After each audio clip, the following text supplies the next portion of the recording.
नाजरीन, सबसे पहले उर्दू दनक प्रोग्राम में आप लोग का खैर मकदम करता हूँ। इस प्रोग्राम में ख़ास तौर से मुस्लिम कौम की समाजी, इक़्तिसादी, माली, तहज़ीबी और तालीम व सेहत के मुतालिक मौजू पर गुफ्तगू की जाएगी। आज के हमारे मेहमान गिरामी हैं हज कमेटी के सदर जनाब मुख्तार अहमद साहब। आपका मैं उर्दू दनक प्रोग्राम में खैर मकदम करना चाहता हूँ। अस्सलाम वालेकुम रहमतुल्लाहि व बरकातुहू। वालेकुम अस्सलाम व रहमतुल्लाहि व बरकातुहू। बहुत बहुत शुक्रिया, जज़ाकल्लाह खैर। आज हम इंडिजीनियस टेलीविज़न में हम लोग यहाँ बैठे हुए हैं। ख़ास तौर से आप ऐसे प्लेटफार्म पे के एक सदर हैं जहाँ से मुस्लिम कौम की एक ऐसी तहज़ीब की, एक ऐसी कल्चर की आप ज़िम्मेदारी संभाले हुए हैं। उस ज़िम्मेदारी के हवाले से ही आपसे कुछ चंद बातें मैं करूँगा। जैसे अभी इन साल हज कमेटी जो है, नेपाली मुसलमान यानी मक्का मुकर्रमा हज में कितने लोग जा रहे हैं, इस हवाले से मैं आपसे कुछ बातें करना चाहूँगा। ज़रूर, इंशाअल्लाह। शुक्रिया, जज़ाकल्लाह खैर। अल्लाह ताला हम लोगों को हमेशा अपने हिफ्ज़ व अमान में रखे। आमीन। और वाकई आज मैं नेपाल हज कमेटी के सदर के ओहदे पे मैं फ़ाइज़ हूँ। अल्लाह ने मुझे ये मकाम अता किया। मैं सबसे पहले अल्लाह का शुक्रिया अदा करता हूँ। उसके बाद नेपाल के इस तंज़ीम में जगह पे पहुंचाने का जो प्रक्रिया होता है, जो सिस्टम होता है, उस हिसाब से, उस सिस्टम के मुताबिक मुझे इस जगह पे पहुंचाने वाले जो भी इसके ज़िम्मेदार लोग हैं, गृह मंत्रालय या उसके जो है सो इर्द गिर्द के उसके शाख जो भी मुझे मदद किए, जिन लोगों की दुआ मेरे साथ रही, जिन लोगों की मदद मेरे साथ रही, मैं सबका शुक्रिया अदा करता हूँ। आपने नेपाल के मुसलमानों को हज के सिलसिले में कितने हुज्जाज किराम इस मरतबा सऊदी के मक्का मुकर्रमा और मदीनतुल मुनव्वरा सफ़र कर रहे हैं। जी जी। हाजी के रूप में, हुज्जाज किराम के रूप में, ज़ुयूफ़ुर रहमान के रूप में, अल्लाह के मेहमान बन के कितने लोग जा रहे हैं। आपने इस सिलसिले में सवाल किया, मैं आपका बहुत बहुत शुक्रिया अदा करता हूँ। आपने अपने टेलीविज़न के मार्फत अपनी बात रखने का मौका दिया। मैं आपके टेलीविज़न को, आपके इस चैनल को अल्लाह दीन दोगुना रात चौगुना तरक्की अता फ़रमाए, और आपने जो मौका दिया इसके लिए मैं आपका भी शुक्रगुज़ार हूँ। सबसे पहले तो मैं आपको ये जानकारी दे दूं और आपके टेलीविज़न के मार्फत नेपाल के सारे मुसलमानों को ये इत्तला हो जाए कि सऊदी अरब ने, सऊदी के हज मंत्रालय ने नेपाल को 1200 हाजियों का कोटा दिए हुआ है। हर साल यहाँ से 1200 हाजी जा सकते हैं। कुछ दिन पहले कम थे, जो कोरोना का वक्त था, कोरोना से पहले हज क्या कहते हैं तादाद कम थी। उसके बाद जो है सो कुछ तादाद बढ़ी, लेकिन तादाद के मुताबिक जो है, कोटा के मुताबिक जो है सो हाजी लोगों की तादाद नहीं बढ़ी। जी जी। उसके बाद जो है सो फिर कुछ बढ़ते गए। फिर सऊदी सरकार ने, सऊदी गवर्नमेंट ने, वहाँ की हज मिनिस्ट्री ने एक जो है सो रूल बनाया कि मुसलमानों की जनसंख्या जो है गवर्नमेंट के हिसाब से, उस हिसाब से जो है सो हर मुल्क का जो है सो कोटा तय किया जाए। उसी हिसाब से जो है सो हमारा जो 2068 यानी कि 20 बरस पहले, 21 बरस पहले का जो जनगणना था, मरदमशुमारी थी, उसके मुताबिक जो है सो गवर्नमेंट के डाटा के हिसाब से 12,000 मुसलमान आ रहा है। इस तरह से जो है सो हम लोगों का डाटा जो है सो सामने आता था गवर्नमेंट के हिसाब से। तो 12 लाख, 12 लाख। तो उस हिसाब से जो है सो हम लोग 12 से कोटा पाए थे। और इस 2068 के यानी कि जब 10 साल के बाद जो है मरदमशुमारी हुई, जनगणना हुआ, उसमें हम लोगों की तादाद अभी जो है सो 14 लाख से कुछ ज़ायद दिखाया गया है। तो उसके मुताबिक जो है सो हमारे देश का जो है सो हुज्जाज किराम का कोटा 14 से होना चाहिए। लेकिन फ़िलहाल इस मरतबा के हज में हमारी तादाद कितनी होती है? अगर 12 से ज़ायद होते हैं तो इंशाअल्लाह 200 हुज्जाज किराम की तादाद को थपने के लिए इजाफा के लिए मैं सऊदी सरकार से जो है सो राब्ता करूँगा, ख़त किताबत करूँगा और तादाद बढ़ाने की कोशिश करूँगा इंशाअल्लाह। फ़िलहाल जो हमारा जो है सो हमारे देश का जो कोटा है 1200, तो 1200 इस मर्तबा पहुँचेंगे कि नहीं। हमारे देश में जो एक कन्फ्लिक्ट हो गया था जेनजी आंदोलन, उस आंदोलन के वक्त जो है सो हम लोगों का ऐलान निकल चुका था और ऐलान निकलने के बाद बहुत देश भर में जो है सो सारे एडमिनिस्ट्रेशन ऑफिस में, डिस्ट्रिक्ट एडमिनिस्ट्रेशन ऑफिस के माध्यम से ही उसी के मार्फत जो है सो दरखास्त संकलन किया जाता है। तो हर जगह सीडीओ ऑफिस में, हर जगह जो है सो जिला प्रशासन कार्यालय में कुछ न कुछ दरखास्त पड़ चुका था। और जब आंदोलन हुआ तो आप सबों को मालूम है, पूरी दुनिया को ये आंदोलन के बारे में मालूम है और हमारे नेपाल के सारे मुसलमान, सारे अफराद को मालूम है कि आंदोलन में कई जगह के जिला प्रशासन कार्यालय को भी जो है सो तोड़ फोड़ किया गया था, आगजनी की गई थी, आग लगाया गया था। उसमें कितने हुज्जाजे किराम को जो है सो उसका फॉर्म जो है सो जल गया, उसकी पासपोर्ट जल गई। हम लोग पूरा घबरा गए थे। जब देश में फिर शांति बहाली हुई, देश अपने लाइन पे, अपने ट्रैक पे काम करने लगा, तो हम लोग घबरा गए थे कि अब जो है सो हमारा तादाद जो है सो हम मीट कर पाएंगे कि नहीं कर पाएंगे। हो सकता है कि 6-7 से भी पहुँचेंगे कि नहीं पहुँचेंगे, लेकिन अल्लाह का बहुत बड़ा करम है। कुदरत के आगे किसी का कुछ नहीं चलता। हमने अपनी कोशिशों को जारी किया और फिर से जले हुए पासपोर्ट वालों को आह्वान किया कि आप लोग फिर से जो है सो अपनी अपनी दरख्वास्त जमा करें और जो पैसे बुझा दिए हैं बैंक से जा कर के फिर से जो है सो वो चीज़ प्रमाणित करा के, वो वाउचर प्रमाणित करा के लाएँ। आपकी दरख्वास्त को हम लोग जो है सो आगे बढ़ाएंगे। और पासपोर्ट के डिपार्टमेंट से हमने गुजारिश किया कि कई लोगों का पासपोर्ट जल गया है, उन लोगों का पासपोर्ट थोड़ा सा जो है सो प्रायोरिटी में रख करके आप जो है सो बना दें। तो सबों ने इस चीज़ को जो है सो माना, स्वीकार किया, इस चीज़ को जो है सो समझा। और आज जो है सो अल्हम्दुलिल्लाह, अल्लाह का शुक्र है कि हमारे यहाँ दरख्वास्त अभी 1200 से कुछ ज़ायद दरख्वास्त आ चुके हैं माशाअल्लाह। और अब यहाँ से 1200 हुज्जाजे किराम जाएंगे। अगर ज़्यादा तादाद में हो गए, 1250 या 1300 या 1400 कितने होते हैं, तो उस एतबार से हम सऊदी के हज मंत्रालय से जो है सो हम रिक्वेस्ट करेंगे कि हमारी वीज़ा जो है सो कुछ थप दिया जाए। अगर वहाँ से इजाज़त मिल गई तो 1200 से ज़ायद भी जा सकते हैं, या नहीं तो 1200 हुज्जाजे कराम इंशाअल्लाह इस मरतबा हज पे जाएंगे। अच्छा, इसमें ये एज भी कुछ, उम्र भी कुछ तोका जाता है कि हाँ इतने से लोग इतने उम्र से इतने उम्र तक जा सकते हैं? एज फैक्टर नहीं है, एज फैक्टर नहीं है, एज नहीं तोका गया है। बल्कि इमसाल गुज़श्ता सालों में नहीं था, इमसाल जो है सो सऊदी सरकार ने क्या किया है कि स्वास्थ्य के दृष्टिकोण से, हेल्थ के दृष्टिकोण से कुछ जो है सो निज़ाम लाए हैं।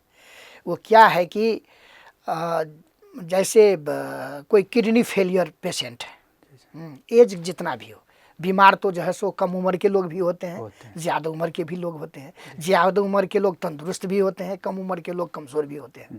तो उन्होंने जो है सो डिजीज़ को, बीमारियों को जो है सो, सेहत को जो है सो अहमियत दिया है, एज को नहीं। अब सेहत में भी थोड़ा सा आपने जो है सो सवाल रखा, तो मैं वजाहत कर दूं। चूँकि इस सिलसिले में सेहत की सर्टिफिकेट बनाने के लिए देश भर से जो है सो हर ज़िला से फ़ोन आता है और हमने सबको समझा के जो है सो कहा है। और समझिए कि 90% सेहत सर्टिफिकेट हमारे पास आ भी चुका है, कुछ बाकी है, वो भी जो है सो लोग कर रहे हैं। तो इसमें क्या कहते हैं, सेहत के हिसाब से क्या जो है सो सऊदी सरकार ने इसको जो है इसका ऐसा निज़ाम बनाया है कि कोई किडनी फेलियर है और वो दवा खा रहे हैं, चल फिर कर रहे हैं, अपना जो है सो एहतियात कर रहे हैं, उसको कोई दिक्कत नहीं है, अल्हम्दुलिल्लाह वो जा सकते हैं। किडनी फेलियर है और उसको जो है सो हफ्ते में 1 रोज़ या 15 दिन में 1 रोज़ जो है सो उसको डायलिसिस की ज़रूरत पड़ती है, वो परेशान रहते हैं। ऐसे लोगों को रोकने के लिए कहा गया है। कोई हार्ट का पेशेंट है, किसी को बाईपास सर्जरी हो चुकी है या बल्ब चेंज हो चुका है, दवा खा रहे हैं, टहल फिर कर रहे हैं, कोई मतलब नहीं, वो जा सकते हैं। हार्ट का पेशेंट है और वो जो है सो हफ्ते में 2 दिन जो है सो ऑक्सीजन की ज़रूरत पड़ती है, उसको हमेशा हॉस्पिटल जाने की ज़रूरत पड़ती है, हफ्ता में 2 रोज़ हॉस्पिटल ही जाएंगे, परेशान रहते हैं, ऐसे लोगों को रोका गया है। जो माजूर हैं, दम का पेशेंट है, अस्थमा है और जो है सो 10 कदम चल नहीं पाते हैं, तो ऐसे लोग वहाँ जाएंगे तो तवाफ़ करेंगे, खाना काबा की ज़ियारत करेंगे वहाँ जो है सो नमाज पढ़ने के लिए हरम शरीफ में जाएंगे, या जो है सो 4 आदमी उसी में लगे रहेंगे। ऐसे ऐसे लोगों को रोकने के लिए कहा गया है और सेहत की सर्टिफिकेट इसलिए ही मांगा गया है। और इतनी सख्ती है, मैं आपके माध्यम से, आपके चैनल के माध्यम से मैं हज में जाने वाले सारे हाजियों को, हाजी साहब को जो है सो मैं इत्तला कर देना चाहता हूँ कि इतनी सख्ती जो है सो सेहत के बारे में किया गया है सऊदी की तरफ से कि हर मुल्क से, दुनिया के हर मुल्क से जो है सो जो हाजी लोग जाएंगे, सर्टिफिकेट तो सबका बनेगा ही, और उनकी टीम जो है सो, हेल्थ की टीम जो है सो गर्दिश करेंगे और सब होटल में, सब के जो है सो सकन में जाएंगे, और उनको जो है सो ऐसा लगेगा कि कोई इस तरह से बीमार आदमी है जिसको जो है सो गलत सर्टिफिकेट बना के जो है सो लेके आया है कि कैसे, उसमें से 2, 4, 5, 10 को उठाएंगे और जा कर के जो है सो वो चेक कराएंगे। अभी तुरंत का तुरंत जो है सो बीमार हुए हैं, यहाँ पहुँचने के बाद बीमार हुए हैं, यहाँ पहुँचने के बाद उसकी सेहत ख़राब हुई है तो कोई मसला नहीं, उसका इलाज के लिए जो है सो इंतज़ाम किया जाएगा।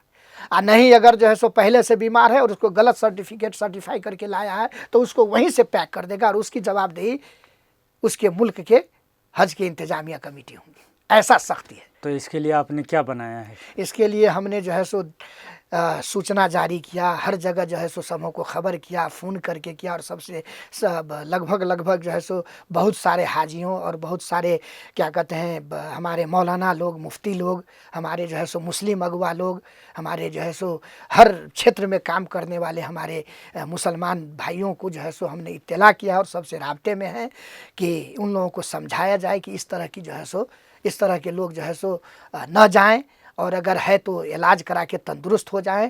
और इसी तरह से जो है सो सर्टिफिकेट सब आ रहा है और लोग कह रहे हैं कि मुझे तो प्रेशर है, ब्लड प्रेशर है, मुझे तो जो है सो सर्दी लगी रहती है। तो उन लोगों को समझाते हैं कि सर्दी से आपको कुछ नहीं बिगड़ेगा, बुखार आ जाता है उससे कुछ नहीं बिगड़ेगा, आप दवा खाएं, प्रेशर है तो आपको कुछ नहीं बिगड़ेगा। ब्लड प्रेशर का पेशेंट तो मैं भी हूँ, मैं हज कमेटी का अध्यक्ष हूँ, मैं भी ब्लड प्रेशर का रोज़ दवा खाता हूँ। लेकिन ऐसा नहीं कि आप बेड पकड़े हुए हैं और फिर भी जाना चाहते हैं, तो ऐसे लोगों के लिए रोका गया है। तो अल्हम्दुलिल्लाह ज़्यादा एज वाले भी, ज़्यादा उम्र वाले हुज्जाज कराम भी सेहत की सर्टिफिकेट पेश कर रहे हैं, तंदुरुस्त हैं। और हज के नाम पे जब नियत करता है तो अल्लाह भी जो है सो उनको मदद करता है और दिल से जो है सो उसकी ताकत मिलती है। अल्लाह जो है सो गैबी मदद करता है, हमने देखा है, यहाँ आकर के बहुत सारा अनुभव किया है। हालांकि इस कमेटी में, इस जगह पे, इस सदर के जगह पे नहीं भी हम थे तो हम लोग जो है सो, अब एक सियासी आदमी है, आपको मैं बता दूं, मैं गुज़श्ता संविधान सभा सदस्य नेपाल का MP भी रह चुका हूं। तो इस तरह के कामों में जो है सो हमेशा दिलचस्पी रहा है, नज़दीक से मैं देखा हूं हाजी लोगों की कारकर्दगी को, हाजी लोगों की जो है सो हिजरत को, हाजी लोगों के जो है सो सफ़र को हमेशा से देखता आया हूं। अल्हम्दुलिल्लाह जिस तरह से जोश खरोश और जो ताकत अल्लाह ने जो है सो गैबी मदद करता है, हमने हुज्जाज कराम सबको, बहुत सारे लोग कमज़ोर हैं, ज़ईफ़ हैं, फिर भी जो है सो उसकी ताकत को देखा है, अल्हम्दुलिल्लाह दिल खुश हो जाता है। सब लोग जाएंगे और आप लोगों से भी मेरी गुजारिश है कि दुआ करें कि नेपाल के हाजी लोग जो है सो सही सलामत अल्लाह ताला जो है सो उनको जगह तक, सऊदिया तक पहुँचाए। मक्का मुकर्रमा, हरम शरीफ और मदीना मनव्वरा के हरम शरीफ को जो है सो सारे अरकान को पूरा करके और सही सलामत अपने मुल्क तक जो है सो वापस लाए। अल्लाह से यही दुआ है। आमीन। अच्छा, ये आप यानी हज कमेटी के सदर हैं और नेपाल गवर्नमेंट ने जो अभी हज कमेटी बनाया हुआ है ये तो सिलसिला वाइज चला रहा है। लोग मुस्लिम आते हैं, हज कमेटी के अध्यक्ष बनते हैं, फिर दूसरा गवर्नमेंट आता है, दूसरे लोग आते हैं। आप अभी जब वहाँ पहुँचे हैं, आप इस जगह में कितना इत्मीनान है, आपको कितना यानी अच्छा फील हो रहा है, उसमें क्या क्या तब्दीली करना चाहिए या यही ठीक है, क्या है, इस हवाले से क्या कहेंगे आप? मैं मुतमईन नहीं हूँ, अल्लाह गवाह है, मैं दिल से कह रहा हूँ। आज मैं सदर हूँ, पूरे मुल्क भर में जो है सो मुख्तार साहब सदर हैं, इस तरह से सब जानते हैं, सब जान गए हैं। सबके तरफ कितने लोगों की तरफ से दुआ भी मिल रहा है और कितने लोग गाली भी दे रहे हैं। इसकी फ़िक्र नहीं है, फ़िक्र इस बात की है कि हमारे मुल्क में हज कमेटी जिस तरह से काम करना चाहिए, दिल मुतमईन होकर के काम नहीं कर पा रहे हैं। इसमें हमारी भी कुछ कमी कमज़ोरी है और हम जिस मुल्क में हैं, हमारे मुल्क में गवर्नमेंट जो है इसको जो है सो एक परमानेंट रूप देना चाहिए वो नहीं मिल पा रहा है। आपको मैं बता दूं, मैं आज हज कमेटी का सदर हूँ। मैं 2060-61 में जी जी डॉक्टर मोहसिन साहब जी जी सूचना संचार मिनिस्टर थे, मंत्री थे, तो उनकी अध्यक्षता में जो कमेटी बनी थी मैं उसमें भी सदस्य होकर काम किया हूँ, मेंबर होकर। माशाअल्लाह। तो उस वक्त में जो है सो क्या होता था, हज के जाने के टाइम में कमेटी बनती थी। अच्छा, राजा के पीरियड में? राजा के पीरियड में जी, जी। 46 साल के जन आंदोलन के बाद, ये तो डेमोक्रेसी के बाद, डेमोक्रेसी के टाइम में, उस टाइम में हमारे गृह मंत्री थे पूर्ण बहादुर खड़का, और डॉक्टर मोहसिन जो है सो सूचना संचार मंत्री थे। तो उस टाइम में जो है सो जो कमेटी बनी थी, मैं उस कमेटी में भी था, मेंबर के रूप में काम किया हूँ। तो उस वक्त जो है कमेटी हज जाने से 1 महीना कबल या 1 महीना से कुछ कम भी हो जाता था कमेटी बनते बनते, उस टाइम में कमेटी बनती थी।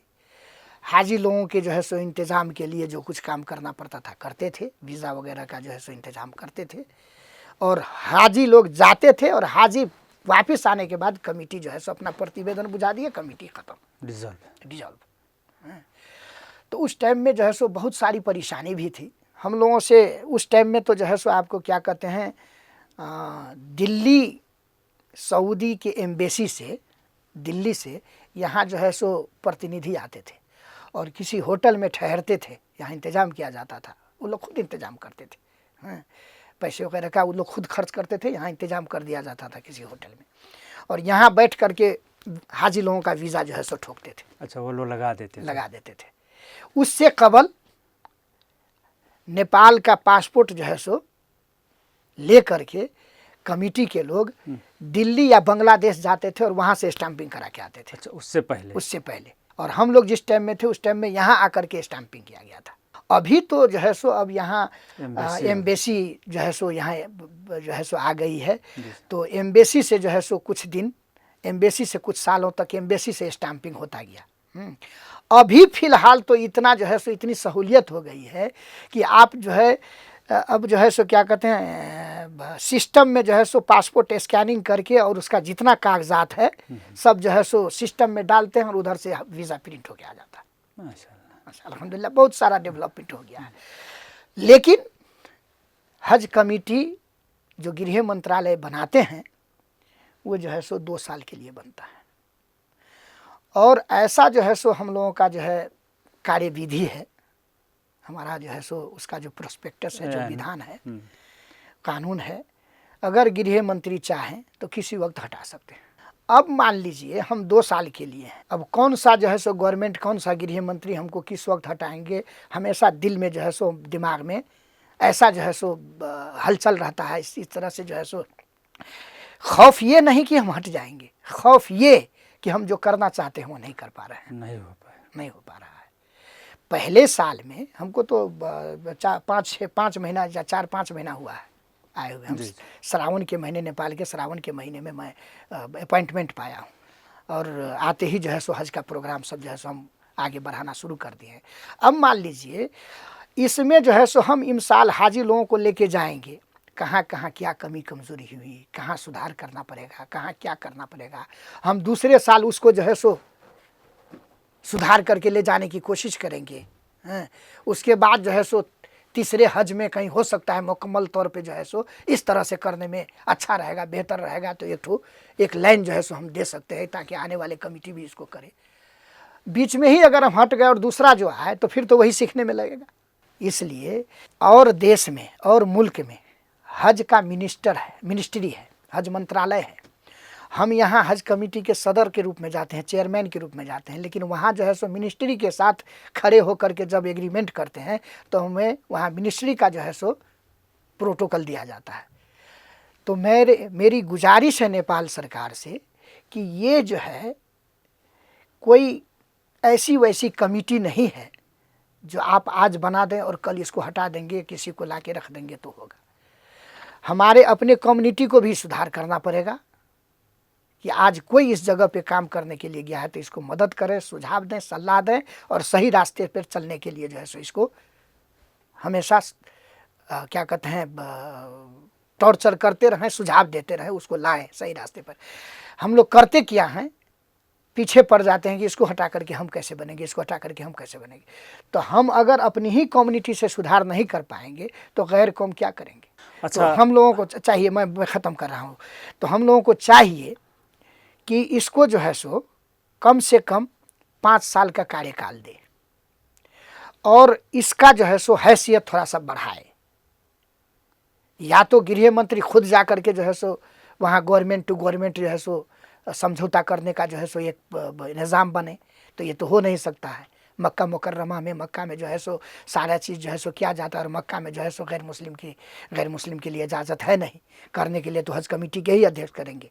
तो हज कमेटी के अध्यक्ष को जो है सो हज कमेटी को जो है इसका जो है सो हैसियत, इसका स्तर जो है सो नेपाल सरकार बढ़ाए और इसको जो है सो काम करने के लिए एक अच्छा खासा क्या कहते हैं बजट का भी जो है सो इंतज़ाम कर दे और इस कमेटी को मुतमईन तौर पे जो है सो काम करने का एक जो है सो माहौल, एक वातावरण तैयार हो। मैं नेपाल सरकार से भी मांग करता हूँ और आपके चैनल से मैं अपने कम्युनिटी, अपने मुफ्ती, मौलाना, मुस्लिम अगवा, लीडर जितने भी हमारे हैं, सबों से मेरी गुजारिश है कि इस जगह पे कोई आए, मुख्तार आए या जो है सो सत्तार आवे या अब्दुलसलाम आवे, हैं, या आलम आवे या महमूद आवे, वल्लाह आलम बिस्वाब, किसी जिसको अल्लाह ने खिदमत के लिए जो है सो चुनेगा वही आएंगे।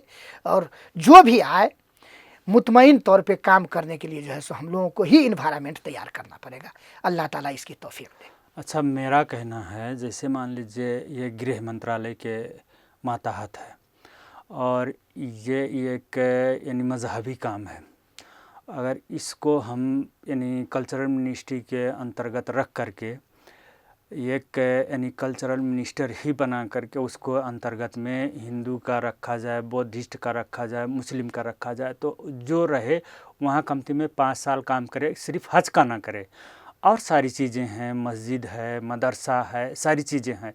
इन सारी चीज़ों को मुसलमानों की जितनी मज़हब से जुड़ी हुई चीज़ें हैं या बौद्धिस्ट की जितनी जुड़ी चीज़ें हैं या हिंदू की जितनी जुड़ी चीज़ें हैं, इस किस्म से अगर एक यानी कल्चरल मिनिस्ट्री के अंतर्गत रख दिया जाए तो वो बेहतर होगा, या अभी जो हज कमेटी गृह मंत्रालय अंतर्गत है बगैर एन का और इसमें एन बाकायदे यानी उसमें राजपत्र में प्रकाशित कर करके पब्लिश कर करके अगर इस तरीके से बनाया जाए तो बेहतर होगा। इस हवाले से आप क्या कहेंगे?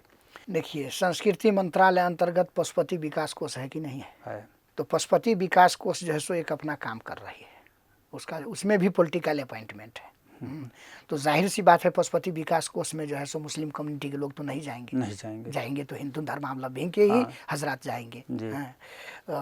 और वो जो है सो अपने धर्म संस्कृति के जो है सो संरक्षण की काम करते हैं और करेंगे। तो हिंदू धर्मावलंबी के और भी सांस्कृतिक प्रोग्राम के बारे में संस्कृति मंत्रालय अलग किस्म से जो है सो काम कर रहे हैं। नेपाल हज कमेटी को संस्कृति मंत्रालय अंतर्गत रखे या गृह मंत्रालय अंतर्गत रखे या जो है सो इसको जो है कोई डिपार्टमेंट ही बना करके जो है सो इसको रखे, ये मसला नहीं है।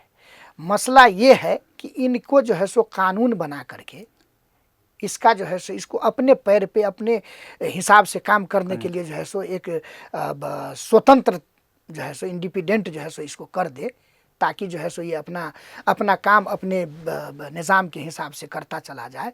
ऐसा जो है सो होना ज़रूरी है, चाहे वो संस्कृति मंत्रालय अंतर्गत करे या गृह मंत्रालय अंतर्गत करे।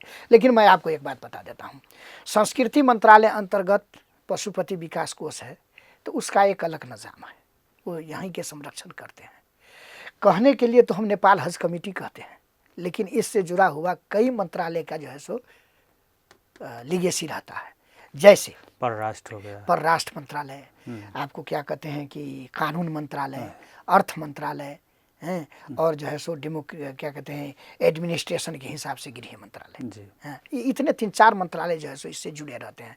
और हमारे नेपाल हज कमेटी में अभी भी हमारे वर्किंग कमेटी की जो मीटिंग होती है तो ये मंत्रालय के उप सचिव लेवल के कर्मचारी लोग जो है सो इसके पदेन सदस्य होते हैं और मीटिंग में आते हैं, मीटिंग में सहभागी होते हैं। तो इसलिए जो है सो इसको जो है किसी एक मंत्रालय के तहत रखना भी जो है सो हमको मुनासिब नहीं, यानी अलहदा ही रहे तो अलहदा रहे तो और बेहतर है। या नहीं तो जो है सो अब जैसे अभी गृह मंत्रालय अंतर्गत है किसी भी मंत्रालय, अब संस्कृति मंत्रालय अंतर्गत रखे, लेकिन बेहतर रहेगा कि गृह मंत्रालय अंतर्गत हो, और इसको जो है सो थोड़ा सा लेवल जो है इसका जो है सो बेहतर होना चाहिए। ऐन बनाए, आयन कानून बनाए, कानून जो बना करके राजपत्र इसको में जो है सो प्रकाशित करके राजपत्र में तो अभी भी प्रकाशित होता है, बगैर राजपत्र के प्रकाशित से जो है सो अपॉइंटमेंट नहीं होता है, राजपत्र में प्रकाशित होता है। कानून मंत्रालय उसको जो है सो नाफिज करती है उस आयन को, उसके बाद कैबिनेट से पास होती है, कैबिनेट से पास होने के बाद राजपत्र में प्रकाशित होता है, तब अपॉइंटमेंट होता है। समस्या कहाँ है? समस्या जो है सो इसको जो है सो अब जैसे 2 साल के लिए बनाया गया और उसमें जो है सो ऐसा काउज रखा गया है कि आप किसी वक्त जो है सो उसको डिजोल्व कर सकते हैं। तो काम करने के लिए जो है सो जो इसको इन्वायरमेंट मिलना चाहिए, कुछ अधिकार जो है सो प्रत्याजन होना चाहिए, ये सब नहीं है।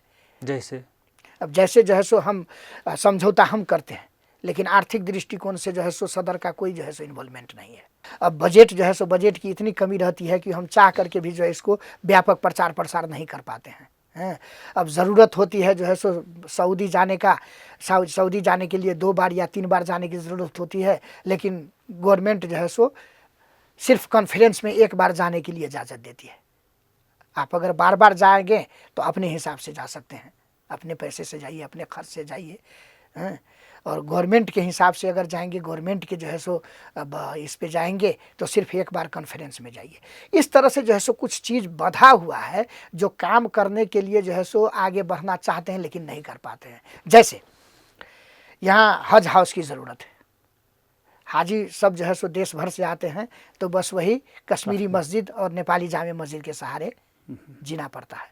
कई सालों से नेपाली जामे मस्जिद में हुज्जाज कराम को जो है सो ठहरने भी नहीं दे रहा है, तो सिर्फ 1 मस्जिद, और वहाँ इतनी जो है सो इतनी तादाद में वहाँ जो है सो जब जमा हो जाते हैं लोग, तो हर रोज़ जो है सो यहाँ काठमांडू में पानी का हाहाकार रहता है।